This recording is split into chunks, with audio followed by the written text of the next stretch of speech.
When you have a bad habit, say pornography, say adultery, extremely bad. In the case of adultery, major sin. In the case of pornography, minor sin, but it's still a sin. And I want to tell you something. When you have a bad habit of this nature, and you want to eradicate it, and you have told yourself no more, a day will come when you might slip up again, right? You might drop again, because you know what? You're a human. On that day, don't think, I blew it, that's it, now I'm back to my old ways. You're not. You're not back to your old ways. No.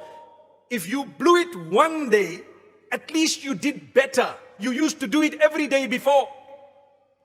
Now it happened today, but you're going to turn back to Allah immediately and say, you seek forgiveness once again, and you're not going to do it again, and you stop it. So the gap between your falling would be bigger and bigger until a day will come when you will totally stop it. You get the point? Shaitan makes you lose hope. So if you said, right, from today I'm not going to commit the sin anymore, and a month later you dropped, Shaitan says, you see, you're back to where you were. So then Shaitan might make you say, well, it's okay, now I'm just going to go back, because you know what, I'm too weak and I just can't do this. No, you can. You can, you will, you shall, and you must. If you fell a month later, get up, seek the forgiveness of Allah. You might fall 6 months later. How's the gap? Bigger. Is that an improvement? It's like smoking 3 cigarettes from 30. You see, big improvement. After that, you might fall a year later. What happened? You must get up immediately and promise Allah that you're going to stop it and you're not going to do it again. That's the condition. Then you can eradicate that bad habit. Otherwise, if you're going to give up every time you fall, we all fall. We all fall, myself included. We are human beings. We will fall. Allah wants you to be dedicated. If you missed one salah, does it mean you must stop all your salahs? No. You might miss it even if you're regular with your salah. You're a human being.